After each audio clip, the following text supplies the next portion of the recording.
What is up, Packers fans? Happy Thursday. Welcome into an all-new episode of the Pack-A-Day Podcast. I'm your host, Andy Herman. You can follow me on Twitter at Andy Herman NFL. You can find the podcast at Pack-A-Day Podcast.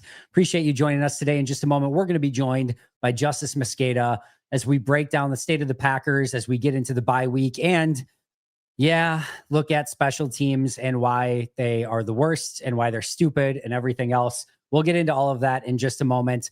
Before we get there, the Packers did have one transaction I guess, that took place. It wasn't a transaction that they made, but remember, they released Brant Banks the other day. Justis Mosqueda and I do go over this at the end of today's episode, so we talk about it in a little bit more detail. But just to kind of give you the short of it, he was waived the other day. The Tennessee Titans, who are number one in waiver claim priority, did claim Brant Banks, and he is now a Tennessee Titan. I'm sure Green Bay was probably hoping they were going to get him back in the practice squad, and that did not happen. He is now a Tennessee Titan, so Brant Banks no longer a Green Bay Packer. They have a couple open roster spots. They'll also have, they're going to have to fix a practice squad spot probably where they need another offensive lineman now that Banks is gone. But just wanted to obviously fill you guys in on that Banks is no longer in Green Bay and he is now a Tennessee Titan. Before we get to Justis, want to remind you to head over to Alchemy Wealth Management, retirewithryan.net. Ryan is awesome to work with. Really enjoy it every single time. He has helped me with my finances and get ready for my retirement. Something that I had to really dot my I's and cross my T's as I went from the corporate world to really covering the Packers full time was something I wanted to make sure that I knew what I was doing in that situation. And spoiler alert, I never know what I'm doing in that situation until I worked with Ryan. And he's been so easy to work with. You can check him out over at, again, retirewithryan.net and set up a free consultation, usually $175, but you get it for free simply because you love Pack-A-Day, just like Ryan does, which is really cool. Also, game day coming up, Thursday Night Football, 49ers Rams. This is a good one. It's even better when you've got a Luigi's Pizza with you. The Thursday Night Football, I think you want kind of a Big Daddy. I think it's a Big Daddy sort of night.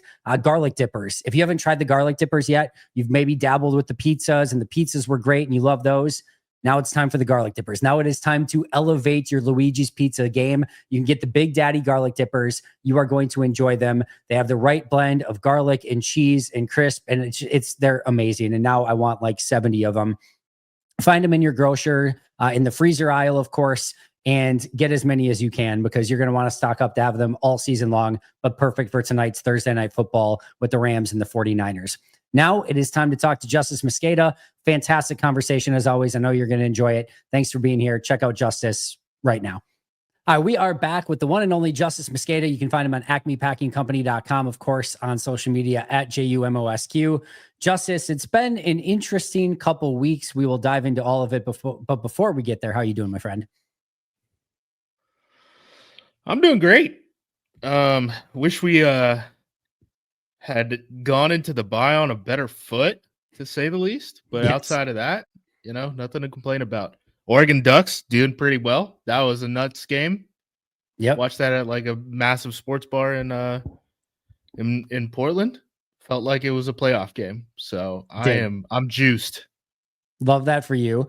To be fair, on the Cowboys Packers side of things, we were literally probably a half quarter second away from it being worse than what it was. So yeah, it's still not great, but it was literally this close to being even worse, which would not have been fun either. It does feel like it's definitely better than a loss. I'll say that much. Like there's panic for sure already, it seems, but a loss I think would have induced even more panic, and I don't know if I could have dealt with it.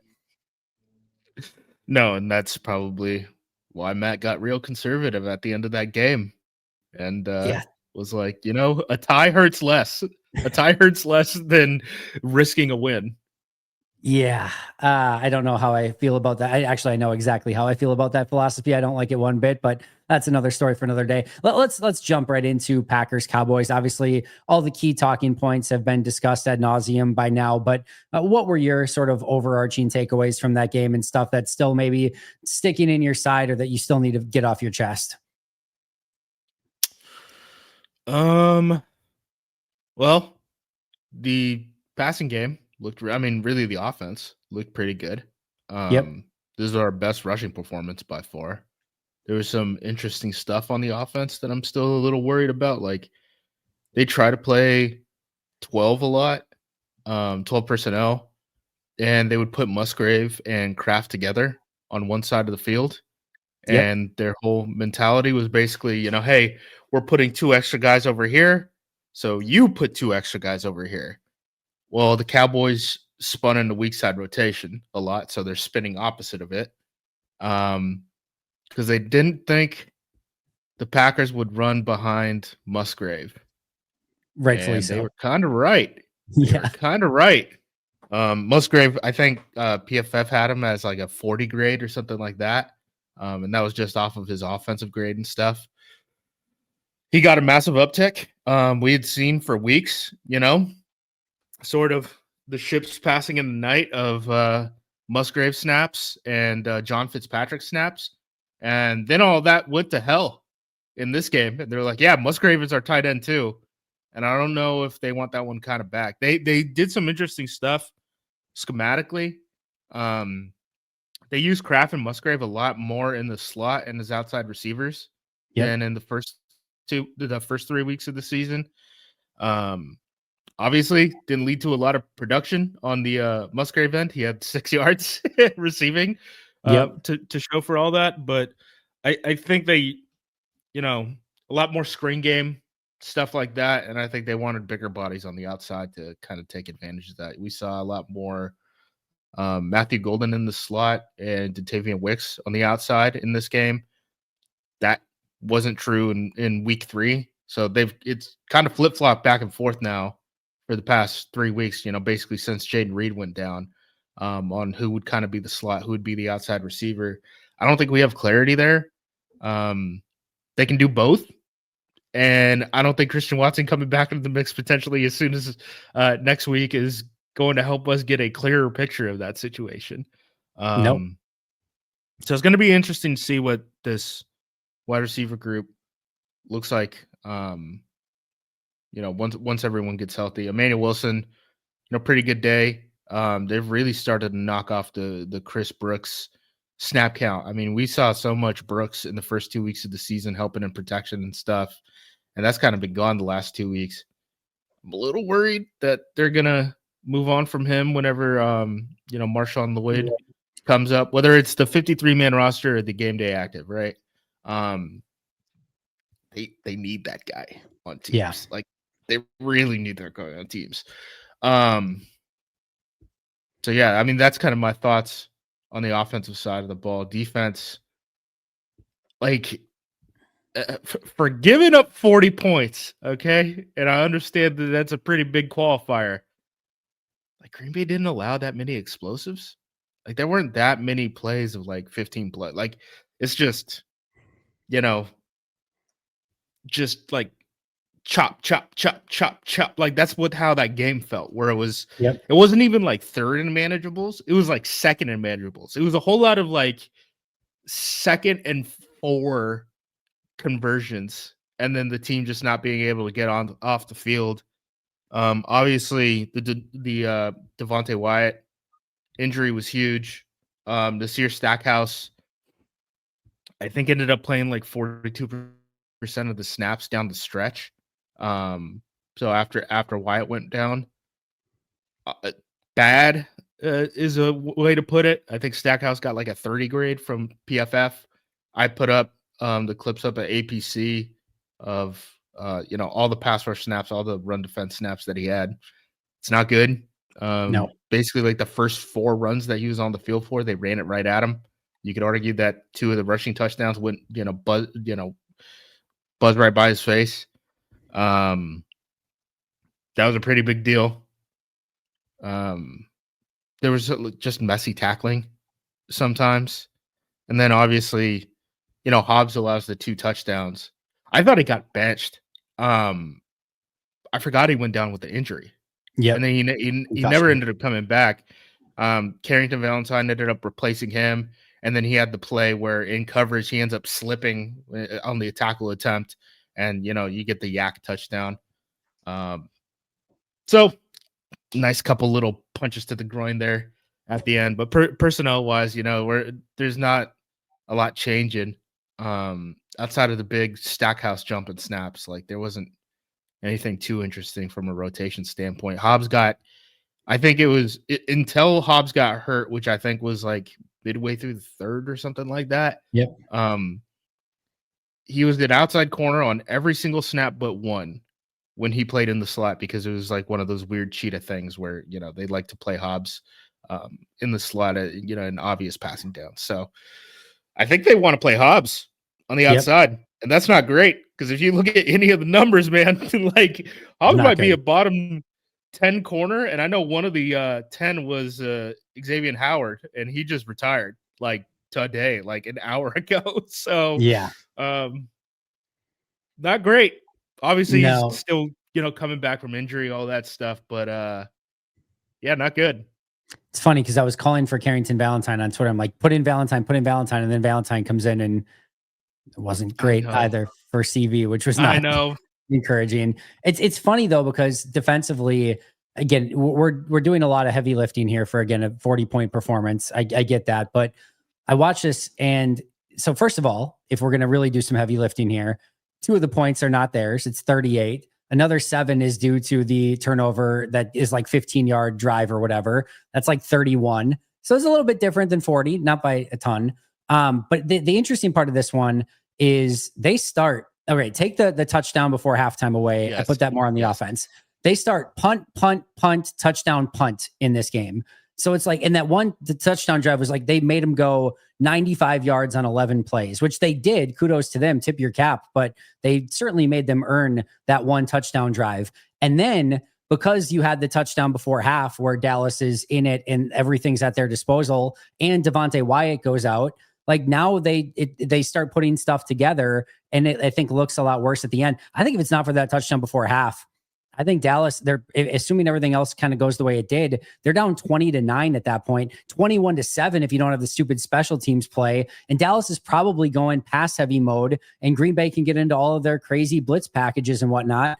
This probably looks a whole hell of a lot different. It's not excusing everything, but it's just, there was a world, I think, in which this looks a whole heck of a lot different. Unfortunately, it didn't. I didn't love how they responded to the adversity of the turnover and then immediately allowing the touchdown, of losing Devontae Wyatt and things like that. But yeah, and the other thing I'll add on top of that too is, to me, when I went back and watched this, the things that stood out to me, cornerback play and tackling. Those were the two. If the cornerbacks play just a little bit better, it's not a 40-point performance. If the tackling is just a little bit better, I think you get them into some longer downs and distances, and it probably feels a little bit better too. But those were the two things that stood out to me. Yeah, and the other thing I would add is just the D-line just gassed. Like, just playing so many plays.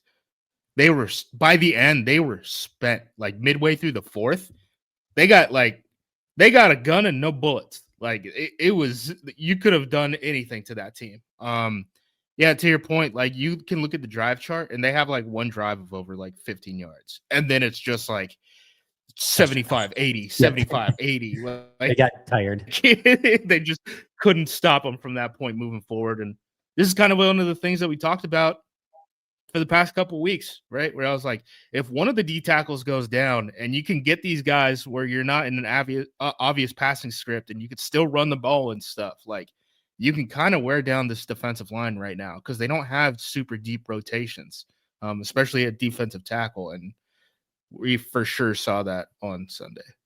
You're the person to ask. Did Ben Sims play any special team snaps in this game? Yeah. Okay. Because I would have probably preferred, just even, I know that this is going to sound benefit of hindsight or whatever. So he played 7 special team snaps in this game.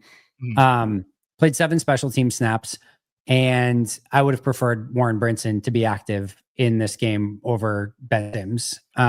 Just to have depth there. We've talked about this prior. Like, they just don't have a ton at that spot. And if one guy goes down, you're down to 3. And I know LVN can kick inside a little bit, but it's not enough. To me, to have a number 4 tight end that plays 0 snaps of offense and 7 snaps of teams when your team sucks anyway. I wonder which, I bet these were all like field goal protect too, weren't they, or something? No, he plays kickoff return. Okay. He plays kickoff return. Yeah. But Gotcha. that's kind of it. Kick right return. now. Yeah. They were all kick return snaps, nothing else. So literally all kick return. So, I mean, you've got to be able to find somebody else who can play his 7 snaps of kick return so that you could have an extra defensive tackle active during the game. I don't know. Just maybe again, that's a little hindsight-ish, but we've literally been talking about this before where it seems like they're very thin and one defensive tackle injury really, really taxes them. And we saw that in this game. No, I'm 100% with you. And I don't know. I mean, things get weird because it's Stackhouse, man. Because Stackhouse is this defensive tackle that you only want to play like 10 snaps a game. So it gets so funky with that. I don't know if you need to have 5 guys active on game day or if you just need to have Brenton up instead of Stackhouse. Or Right? just a Like better number 4. Like this is I that's think what I this is my mean. new thing. I might want to like the trade deadline. Like I don't need, I'll take a Dexter Lawrence if somebody wants to give him, but like I'm talking more of like can you find a TJ Slayton, Jerron Reed-esque player at the trade deadline? That's just a solid number 4 defensive tackle. Somebody that can give you like 25, 30 snaps in a pinch and it's not going to look brutal. They're not going to be able to run right at him. They're going to provide just a little bit of pass rush presence. Like that's probably like a 5th, 6th round pick at most if something like that, maybe even a 7th. Like I think I'm Or just like a looking for vet that. in a bad situation who wants to get the hell out of there. Like we saw And you that with sign like him at, Whitney yes. Merciless, right? Like Yeah, that exactly. stuff happens. So Snacks Harrison, but is he like part 2.0, like the new Snacks Harrison? There's got to be a new Snacks Harrison out there somewhere for Green Bay. Just going back to offense really quick. I was with PFF. Luke Musgrave was my second lowest graded player on offense in this one. And I think I'm just ready for John Fitzpatrick. And I just don't know what I'm getting out of Musgrave at this point. You're using him almost more as a blocker and he's not good at it. You're not getting anything out of him really as a receiver. I think I just want Fitzpatrick at this point. I was talking to that bum Pete Bukowski about this, and First step's admitting the problem. I know, but like, so you want Musgrave because you never know when Kraft is going to go down, right? But as long as Kraft is out there, you're not going to give Musgrave catches, right? So like, do you have him on the 53 and scratch him, and just wait for a crack? Like that might not be the worst idea if you're going to have Fitzpatrick kind of be your run blocker, stuff like that, help on special teams. You want Sims up. You obviously want to play on Sims on teams more than Musgrave. Like, yep. I don't know. Like, yeah, kind of. And maybe that sends the message too of like, hey, be better. Like we need more from you as a blocker, as a receiver. Like you're now a healthy scratch on game day. It's just, it sucks that it's got to that point because even as a rookie, there were flashes and it felt like there was something there. Just haven't seen anything. I said a million times this offseason, the idea of Luke Musgrave is better than Luke Musgrave. And I was really hoping, I thought he had a really good camp. They utilized him a lot in practice. He looked fast. I don't know, just hasn't been there in actual games. I do owe him an apology though. Apparently I did blame him for the field goal block. And thanks to your education, apparently I owe new Tennessee Titan tackle Brant Banks the frustration of my special teams, I guess overall frustration. Yeah, we talking about it? All right. Go for it. Yeah, that was a surprise to me. I didn't believe it until Matt's presser, and then obviously went back to the video and was like, oh yeah, I mean, that's exactly what happened. It's kind of a weird situation that played out.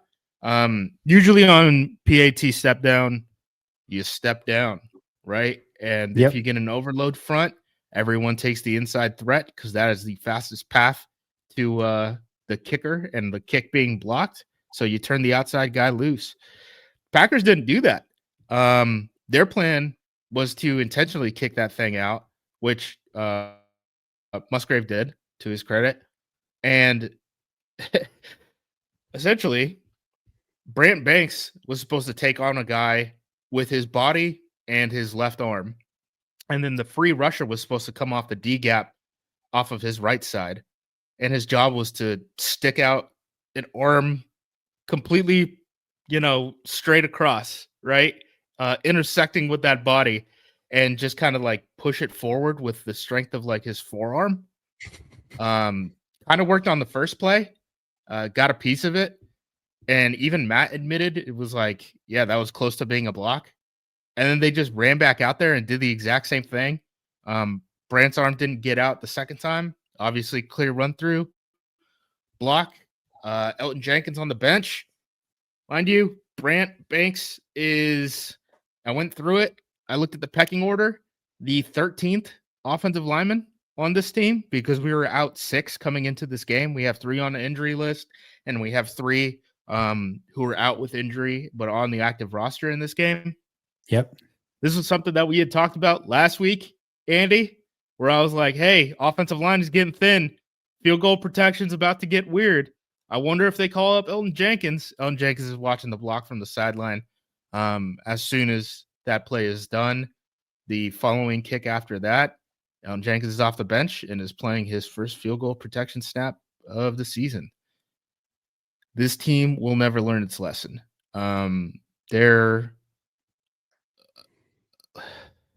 stupid.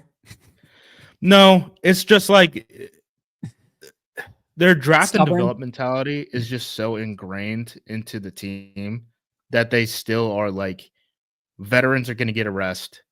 These are our reps to develop our young players, and they just don't care about the results of special teams enough. Like Elton, when you're down 6 offensive linemen, Elton needs to be in that spot.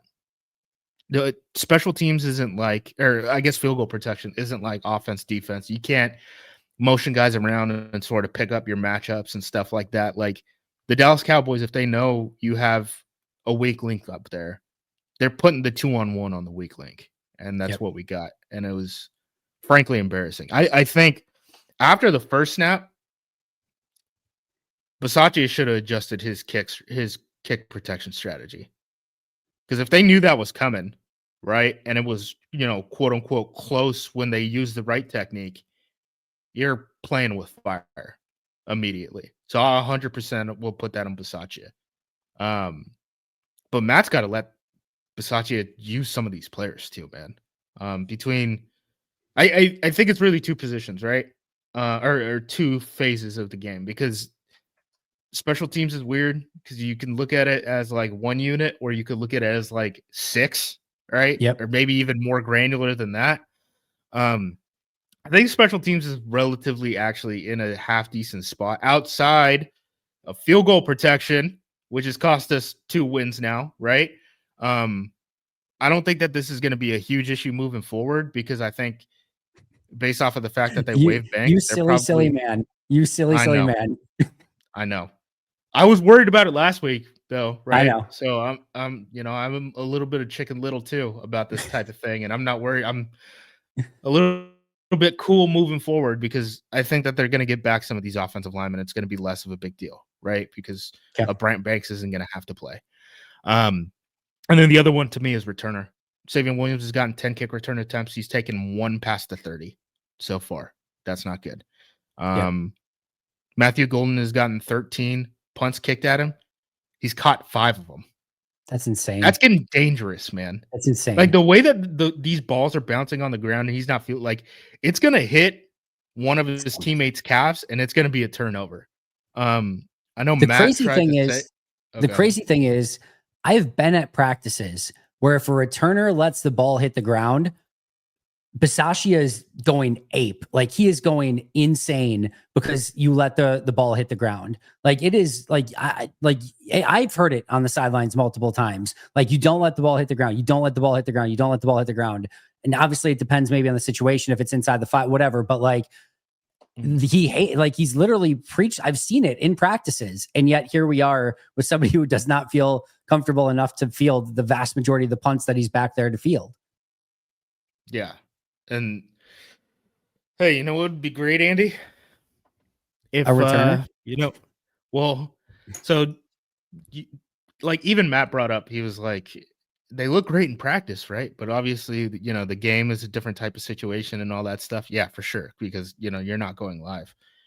It would have been great to get these guys a return during the preseason. Neither of them got these returns. The only live action you can get without the games mattering, right? And obviously Savion was dealing with injury and stuff, but like Matthew Golden wasn't the guy returning punts. It was Mecole Hardman and then Will Shepherd. Why did we waste those reps? Why? I don't know. So, and it's funny because like they should just put Key back there and just fair catch everything. Genuinely. Like that would improve our punt return unit a lot. But I've seen people bring up like, oh, but he's too important to play. And I'm like, is he? Because we have a first round pick wide receiver who's starting for us, and he's the guy who's back there returning. And then when he plays bad, it's Keyshawn and Romeo Dobbs. The other thing is people being like, well, Keyshawn doesn't want to. Keyshawn worked with the returners this summer. He said to the press that he wanted to do this. And then in gotta have it situations in the at least the punt game, they put Keyshawn back there. Right. And I think that's another indictment on the team's decision to use personnel in correct situations. And because when things get tough, it's Romeo, it's Keyshawn, it's Jaden Reed who are back there in the punt game returning things. If you're like, we just got to have a guy catch it right now. Right. Yep. But they just keep throwing Golden out in first through third quarters because they're like, well, he needs developmental reps. So he's not the best guy, but he needs developmental reps. And that absolutely is buddy, that is a call from the top. I don't know if that is from, I don't know, from Goody or LaFleur. I know people get weird when they talk about the structure of the team because they always bring up like what the post-McCarthy Packers plan was. And they're like, no, they're totally separate. And there's, they both report to the president. And it's like, well, in real life, things don't necessarily work like that. But I don't know what side has more influence, whether it's the head coach or front office, but it's definitely one of them.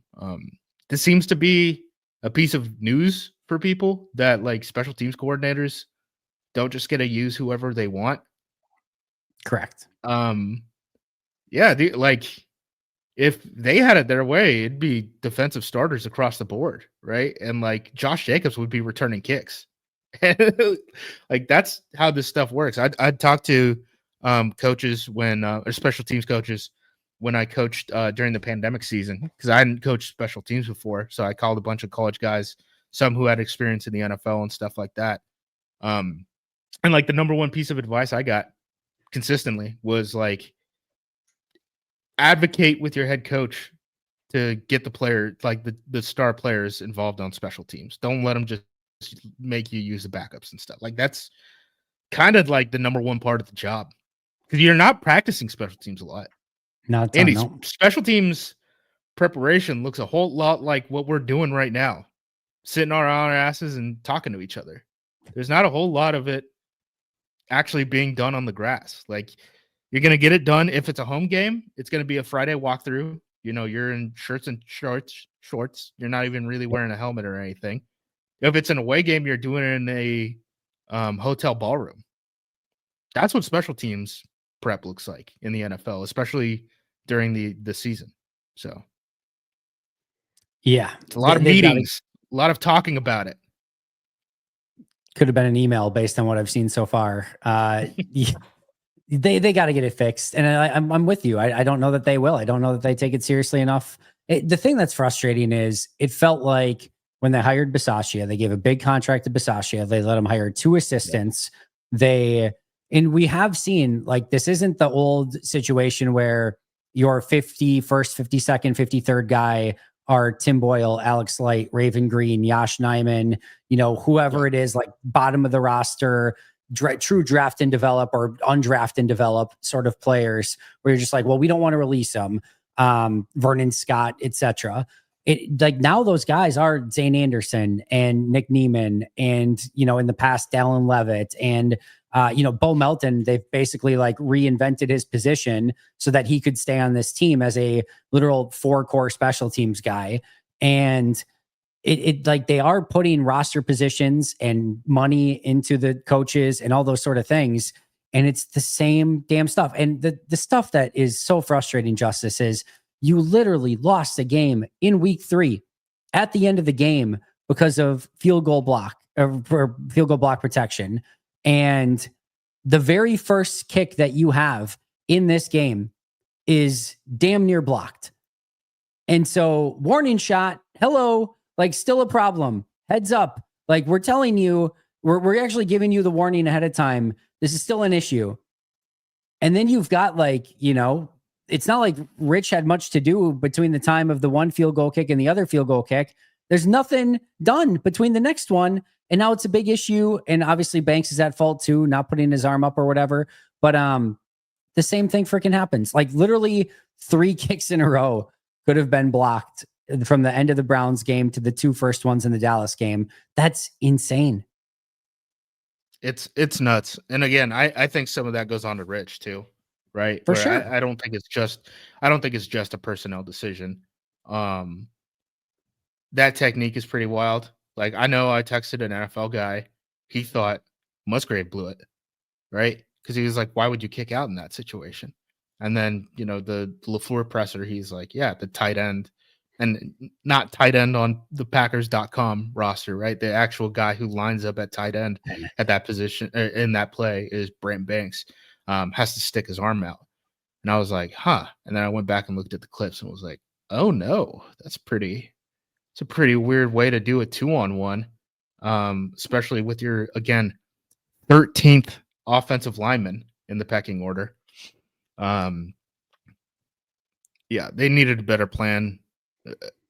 Matt should have pulled the ripcord there though, and been like, "Screw it, Jenkins is going." Like we can't do that again. So it was interesting though, because correct me if I'm wrong. Maybe I'm wrong on this. It could very well be the case. Didn't they take Musgrave off of the field goal block unit after that though? They took both of the wings. They took off both of the wings. So Kraft went in and Carl Brooks went in as the wings. Okay. Interesting. So I think Carl Brooks technically went in for Musgrave because he plays on the right side. Where did Jenkins go? Just for Banks? Yeah, Jenkins went in for Banks directly. Okay. Yes.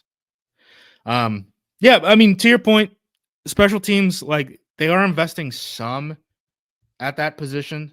It's definitely not like Nyman is the only like special teams only guy, I think, on this team. Yeah, that's probably true. But like even like Zane Anderson, Bo Melton, Isaiah McDuffie, Tyron Hopper, I get that. There should be enough, it feels like. Yes. The problem is none of those guys are on the field on field goal protection, right? So like, on that one, you're correct, so, yes. Now, do we need to get into the kick return where they set up immediately after you take the big lead and you get it to midfield following that play too? Because that one is just as frustrating. So that play was Javon Bullard just ran into his own guy. He ran into Nyman on that play. So doesn't happen often. That sucked when you get basically a 2-for-1 block for them. But for the most part, like I'm not worried about outside of the returners and outside of field goal protection. I'm not really worried about special teams that much. As weird as that sounds. Now, obviously, those are 2 pretty big areas of improvement. I think, again, field goal protection is going to fix itself. Returners, I just don't know if we're ever going to be good there, man. Like, we're just so like Turpin, right, is 153 pounds. The first 2 years that he spent in Dallas, he was just basically a return specialist, did nothing else. We're never going to do that. Like the Packers are just not ever going to even allocate the roster spot for a returner only 153-pound wide receiver. Like we got 6 guys on the team right now, and Matt had no use for Mecole Hardman, right? And Hardman is a pretty big guy as far as a return specialist type of guy goes. So Matt wants him, like 205 pounds and bigger, man. And it's hard to find returners who are that. So that's why I think that they're pretty desperate to figure this thing out with Matthew Golden and eventually get him to be a solid punt returner. But he's not there right now. Hey, friends, it is time to get our sleeper picks in for week 5. Now, here's the thing. No Packers game this week, right? So there's never been a better time to get in on the action over on Sleeper. It makes it so much more fun, especially with no Packers game, just to kind of keep an eye on some of your favorite players. So go over there, utilize code PACKADAY, and get a 100% match up to $100. I'm going to say that one more time, a 100% match up to $100 by utilizing code PACKADAY. Here's what I'm going with this week. I'm going touchdown heavy. And here's the other thing. I'm using their flex feature. So I only need to get 2 of the 3 right in order to win. I'm going Tony Pollard fewer than 1/2 touchdown. So no touchdowns for Tony Pollard. He's going up against Arizona. I don't trust the Titans offense at all. I don't think they can put up points against just about anybody. I think they're going to start mixing some things up, and I do not expect Tony Pollard to get a touchdown in this one. Meanwhile, Marvin Harrison Jr. finally broke out of his funk this past week. I think they're going to start getting him involved more often. So I'm going more than 1/2 touchdown. I expect him to get a touchdown in this game. And then Cam Scatterbo going up against the New Orleans Saints, who are a complete mess. I feel like they're going to get touchdowns in this game for New York. Also, no Malik Neighbors anymore. They're going to have to lean on that run game more. Tyrone Tracy is likely out for this game. So Cam Scatterbo, more than 1/2 touchdown. Again, I only need to get 2 of the 3 right over on Sleeper. Tony Pollard, less than 1/2 touchdown. Marvin Harrison Jr., more than 1/2 touchdown. Cam Scatterbo, more than 1/2 touchdown. Again, utilize that code PACKADAY to get a 100% match up to $100. Terms and conditions apply. You can check those terms out over on Sleeper. It's available in over 25 states. So what are you waiting for? Go download the app and get involved with Sleeper right now. Apparently they should have drafted DK for who the Titans got in the 3rd round. He's got 25.2 yard average on kick returns with a long of 71, 16.3 yard average on punt returns, and he's 6'1", 196. So there was your guy. That's apparently who they should have taken. Who is this? DK? Oh, DK, Badger, Florida, and yes, then he was the 4th round pick. I think he would have been there when they took Williams. Technically, I like Williams, so I'm not complaining about that in particular. But apparently, that was the guy. Kick return, punt return, and he's 6'1", 196. Also has 5 catches on the season for 2 yards. Although that's not great. Tennessee's not doing great right now. Yeah, no, not a good football team. All right, let's say like in totality, now that we know the special teams, just say work in progress, how are you viewing the state of this team through 4 weeks, 1-1 somehow, some way, in the most bizarre fashion possible? How are you feeling overall about the state of the team? I guess we could take like position by position, right? Like quarterback, thumbs up. Running back, not worried about it. Josh Jacobs is getting a lot of yards after contact still. Wide receiver, relatively all right. The golden play where he broke off his route and just attacked a ball that was not meant for him. Wicks broke it off. Golden was intended. Wicks broke it off? Wicks broke it. So yeah, so Wicks was the one who broke it off. Wicks is on the outside, and Matt LaFleur talked about how in that situation, if you see that there's no safety over the top and a receiver or a corner sits on it or whatever, you can kind of put your hand up and like go down the field. You can see on the route, like Wicks is on the outside. He makes the adjustment. He throws the flag up and then he goes down. Golden was running down the field the entire time. I don't think he made any adjustment on it. Wow. I would have thought it was the other way around because it looked like scissors or something to me. And then Golden was just like, nah, that's a ball. I'm going for it. It's like, gosh, dang it, man. Well, the crazy thing is there's nobody on Golden on the play. He's going to go, and Wicks brings the defender with him. So if Wicks sits and the corner stays with him, and that's what I think LaFleur was talking about, of how if he doesn't go with if Wicks doesn't make that adjustment, it's going to be a touchdown because Golden, there's no safety over the top. And I think it's a linebacker, maybe it's a linebacker or safety, I forget who it is, who's chilling in that zone, and nobody goes with him, and the corner is with Wicks, and then Wicks throws the flag up, the corner goes with Wicks, and then the corner makes the play on Golden because Wicks took him with him. Yeah. I feel solid at wide receiver. Romeo's playing some pretty good football right now. And I know that's easy to say after 3 touchdowns, stuff like that, but he's not like, he was kind of reduced to a role over like the past 2 years where it's just like make the tough catches, right? But now he's like doing stuff downfield. Yeah, he's been good. I like what Romeo's been able to do. Offensive line wise, feeling okay, considering that Aaron Banks and Zach Tom haven't been able to finish a game this season, right? On that relative scale, feeling all right. Like, it seems like we know now, hey, Jordan Morgan, don't play him at right tackle. That would have been great to go into the whole season with that mentality. At least we learned our lesson. Hopefully. D-line, well, on the ends, I'm feeling good. D-tackle is my red flag and has been, my siren sense cut downs where I'm like, this can get real bad real quick. Yep. Linebacker, like Cooper had some iffy games. Not bad. Quay's done some iffy stuff, especially in this game, I think in particular. Still think overall they've probably had good years. But Quay definitely got messed up in this game. I'm hoping to see a bounce back from him. Yep. Corner, I'm a little worried about it at this point. Opposite of Nixon. Safety, totally good. So I'm really worried about like D tackle and outside corner too at this point. And then otherwise, I kind of trust the talent of this team. So I'm feeling pretty good. I mean, we pissed down our leg 2 games in a row, and that's the only reason we're not 4-0 right now, right? So I know things feel horrendous, but the good news is we shot ourselves in the foot, and we have another foot. And as long as we just don't shoot ourselves on that one, we should be okay. We got a lot of bullets left. Don't sleep easy yet. There's a lot of poor trigger discipline. Yeah, all of it. The one I'll say this: I'm a little bit more concerned about the O-line, I think, than you. Defensive tackle, again, I just feel like they need like a number 4 guy, and if they can get like just one more rotational piece, I'm good. I think corner is going to be okay. I think the pass rush is good enough to cover for some of it. Although we did see in this game the pass rush doesn't get home, there are certainly some concerns. So, but I actually think offensive line and then that defensive tackle spot are the 2 that are, to me, the ones that stand out a little bit more.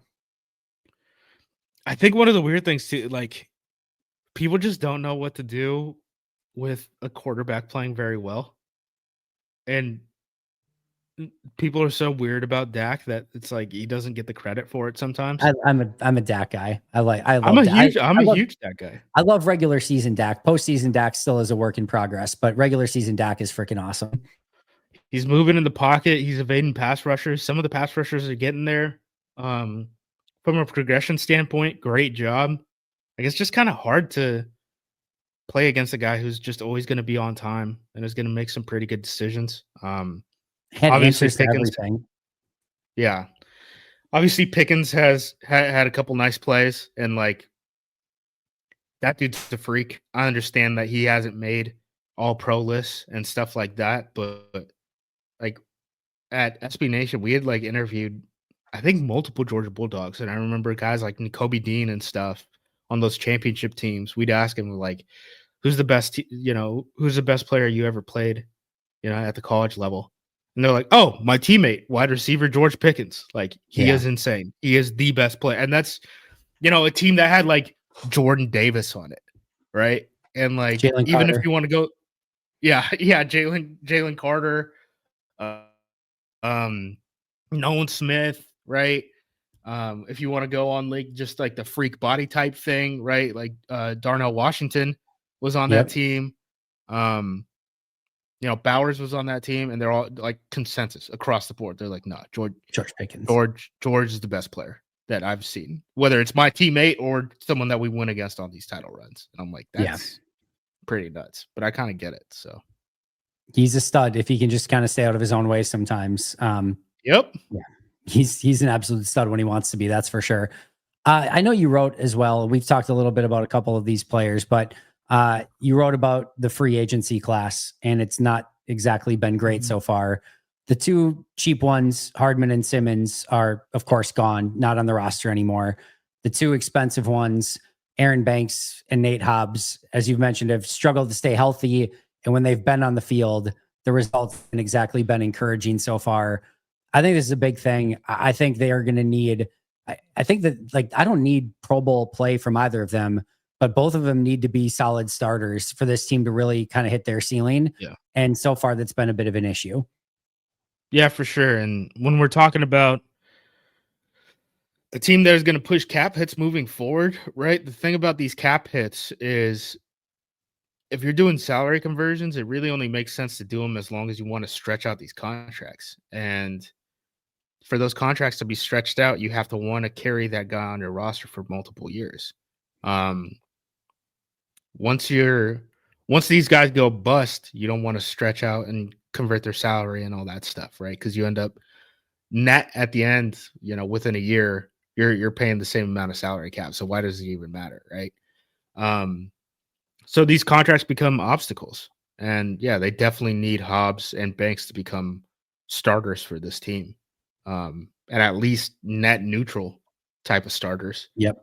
Could that money have gone to, because the problem with free agency, right, is, or really it's just cap space in general. Like people don't look at like the opportunity cost. So like Nate Hobbs and Banks, if you don't sign them, it's probably not a free agent that you go after. It's probably like, oh, do we give Rasheed Walker an extension? Do we give Quay Walker the extension? Does Romeo Dobbs get the extension? And would those things have been a better use of money, cap space, signing bonus, whatever, however you want to do it? I think the team wanted to infuse talent at the guard position without moving to center. Corner, I don't know if they needed to do it. I mean, they probably would have needed to draft another guy at minimum. I think they were priced out of the top corners, right? Yep. And that's why they had to go down the route of Hobbs, who was basically paid as a slot because that's what he had done with the Raiders, and they were hoping to make him an outside cornerback. I was never a huge fan of those moves. I understood why they did them, but I wasn't like, by no means was I excited in the same way when they got McKinney and Josh Jacobs. Like I was like, yo, let's go. I can't believe they Yeah. let us have these players. I was like, oh, I guess I get what you're doing, but like Banks had injury history and stuff like that coming in and had kind of been a hot and cold type of guard for the Niners for 4 years. I Yep. know he was a second round pick, but he's like something like the 8th highest paid guard in football right now. And then Big Hobbs, you investment. paid him top of the market. You reset the market at the slot position, which is fine if you want to play him in the slot. They seem to have no intent on really playing him in the slot. They want to play Bullard there.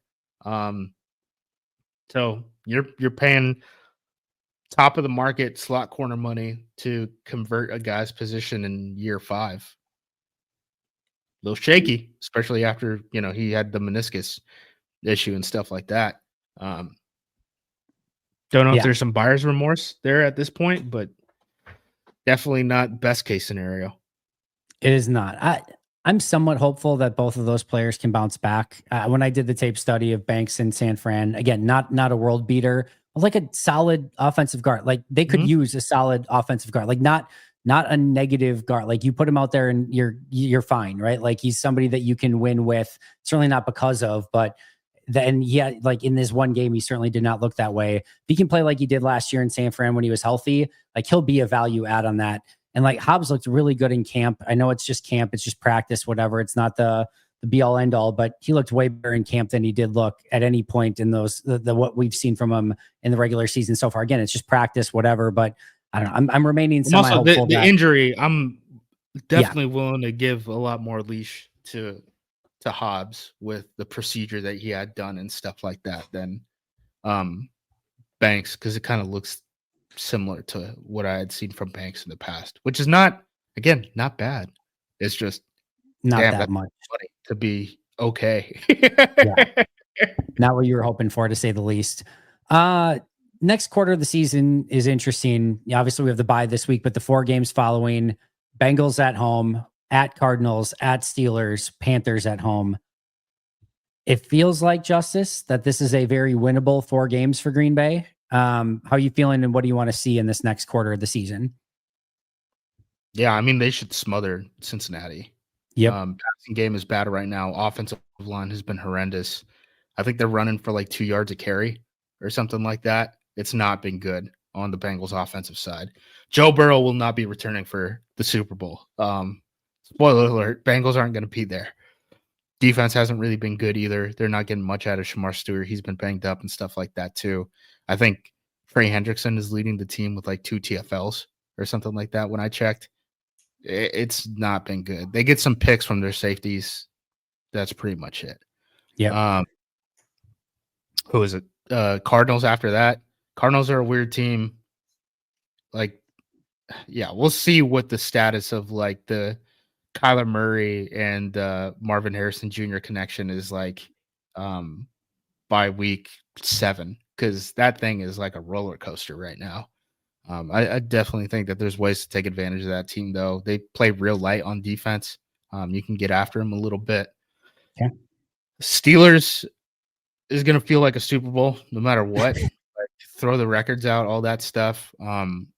They're a big check down team right now. Like, they're not really throwing the ball deep, but Rodgers can get the ball out really quick, and he's still very accurate right now, even though he can't move. So that obviously is going to feel like a Super Bowl just because of the stakes of the Packers v. Rodgers 1.0, Yep. maybe only 0.0, right? And then Panthers, like, I'm not worried about it. We should be able to take advantage of Bryce Young. Yep. None of these guys got Dak Prescott at quarterback right now, with all due respect to whatever Aaron's doing right now. And understand he's still got a little left in the tank, but Dak's operating at a little bit of different level than any of these guys. No, I totally agree.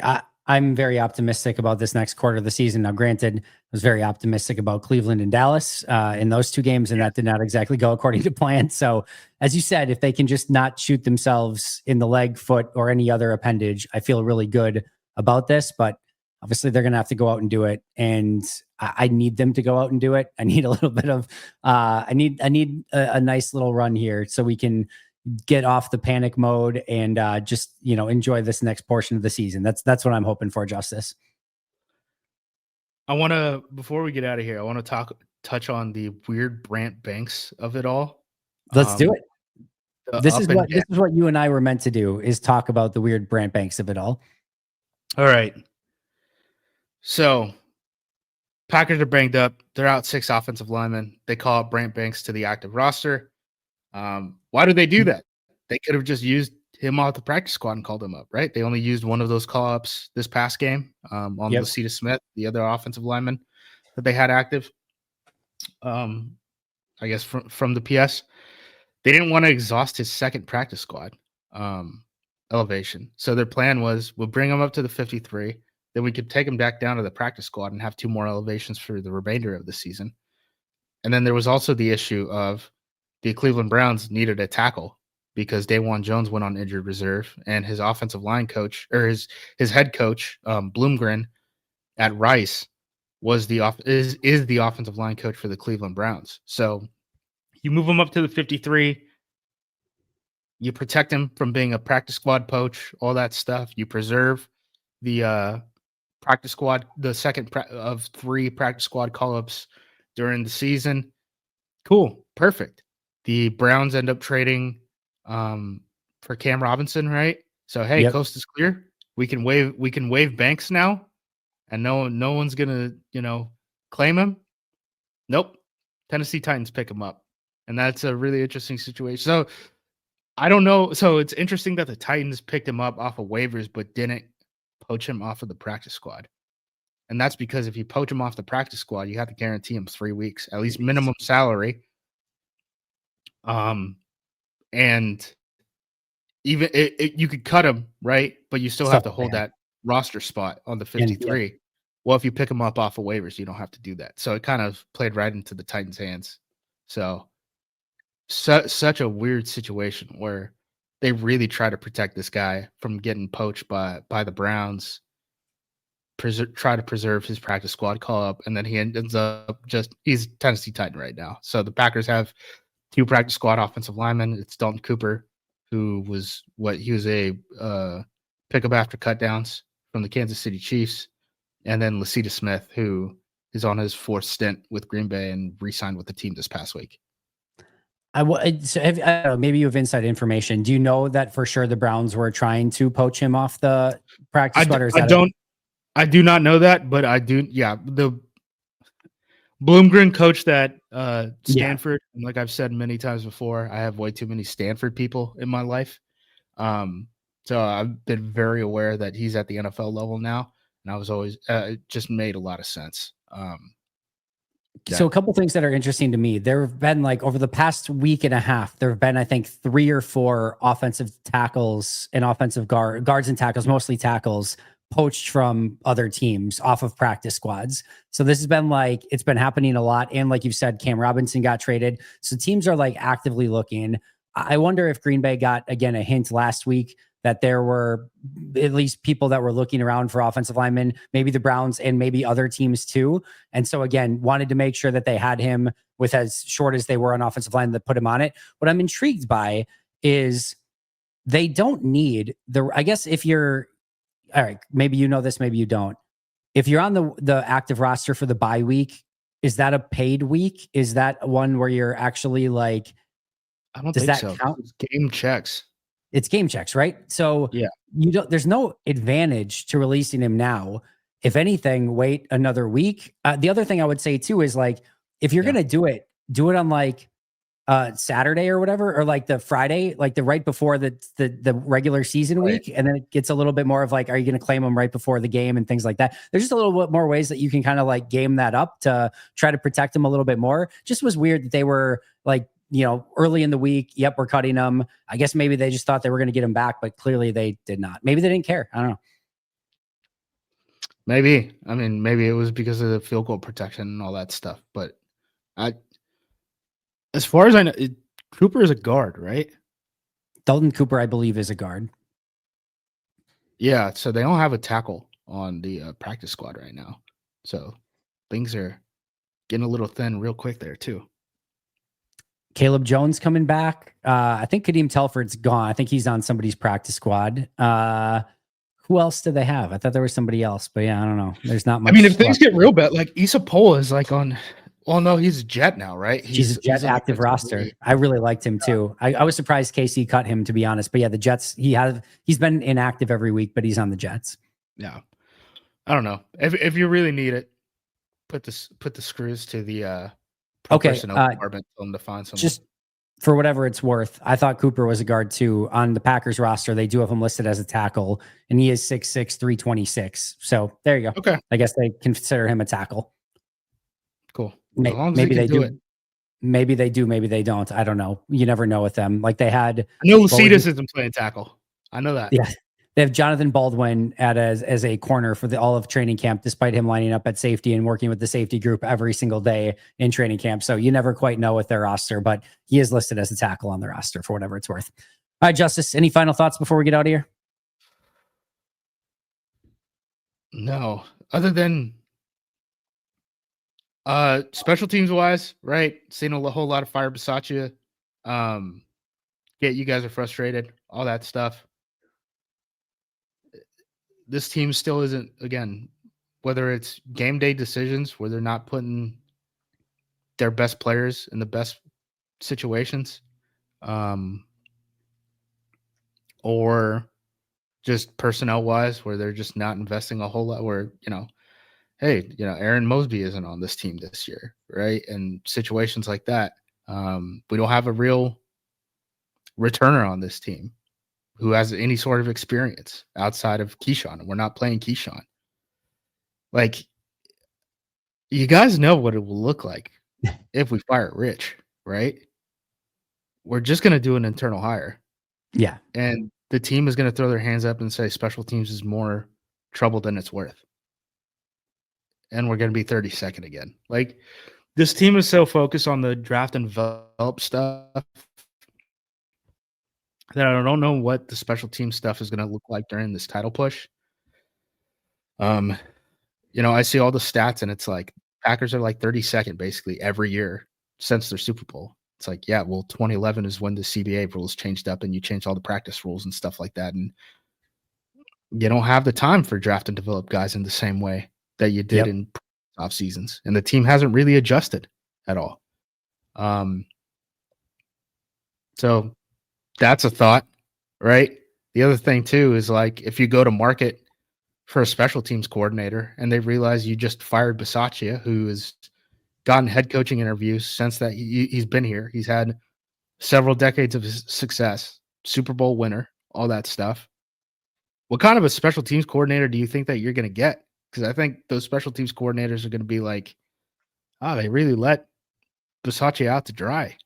This would be his fourth special teams coordinator if they fired Bisaccia. He's had three defensive coordinators and 2 offensive coordinators, which isn't bad from an offensive coordinator standpoint, but that is what, 2 that'd be 9 coordinators in his tenure so far. Like it's a lot of coordinators for one coach. Only one of which was poached due to a promotion, which was Hackett. Everyone else would have been fired. So yeah, not ideal. And that you do have to be cognizant of that. So it sounds like what you're telling me, Justice, you are anti-fire Bisaccia. So clearly that must mean you're pro-fire LaFleur. No, I'm pro the team getting its head out of its butt so you don't get this thing bleeped. And realizing that, like, when you're down 6 offensive linemen, you have to play Elton Jenkins. And you're getting killed on returns right now between Golden not fielding the ball and Savion watching the ball drop at the 1-yard line and then kneeling in the end zone and costing you basically 10 yards on 3 different returns with Brandon Aubrey. Like, that's killing you, dude. It's killing you. Fix it. You got to use the players. Like, championship level teams on special teams, I understand people are like, I'm not advocating for Rashawn Gary and Micah Parsons to play on punt rush, right? I understand you don't want him doing that. I don't think that's a plus EV move. I don't even think Elton needs to be out there in the Bengals game if you have the offensive lineman back. Like, right. But when you're down 6, you got to be able to recognize, like, we need the bodies here. Down 6 offensive linemen. They're just in a, like, Cooper DeJean is a critical player for the Philadelphia Eagles, right? He was NFL top 100, all that stuff. They had him returning punts all last season. Yep. And they were cool with it. Like, that's what it takes to be a championship team on the special teams front, right? Richard Sherman was like a 4-time All-Pro and was still playing the punt jammer for the Seattle Seahawks when they were trying to chase titles there, right? Yep. Penei Sewell is playing field goal protection, and it's not like the Lions can't afford Sewell to go down in any way that is different than the Packers and Elton Jenkins. Just like, they're so adverse to playing their players, and it's cost them 2 games already. Or I don't really put it on the Browns game, personnel wise, because it was a got to have it situation, and they actually played the right player. Like, Tucker Kraft came off the bench and stuff like that. Right. But in the Cowboys game, it really killed him. And I just don't know how much you can do the got to have it special teams personnel stuff where you're only playing these guys in the 4th quarter. Because you never, like, got to have it sounds great, but they didn't know that they had to have it, on the second PAT of the game against the Dallas Cowboys, and that ends up being the difference maker in the game, right? Between flipping it from a win to a tie. So also late in that game, when you absolutely have to have it in overtime, and when you're having Savion return late in the game too, you've got to have it. Why is Keyshawn not back there in those moments where it's like game on the line, end of game, overtime? You have an all-pro returner, an all-pro kick returner, and in a must-have-it situation, got to have it. You're down. You got to get back in the game. There's 30 seconds left in the game, and you're down by a field goal, and Keyshawn's not back there. What are we doing? What are we possibly doing? That makes no sense. I didn't even think of that part of it. That makes absolutely no sense. Draft and develop, baby. We got to justify Savion being on the 58-man roster beyond being just Matt's gadget player, right? So he has to have some sort of a role. They tried it as a punt gunner. It didn't work. So he's going to stick as a returner, and we got to make it work there. It doesn't make sense to me, man. Just play the players. Sorry. I know it sounds dumb and people are going to get on my butt. No, it sounds it's like the injuries least and all thing. this stuff. It sounds like total common sense. It sounds like complete and utter common sense, and it's stupid that it's not done that way. But what can you do?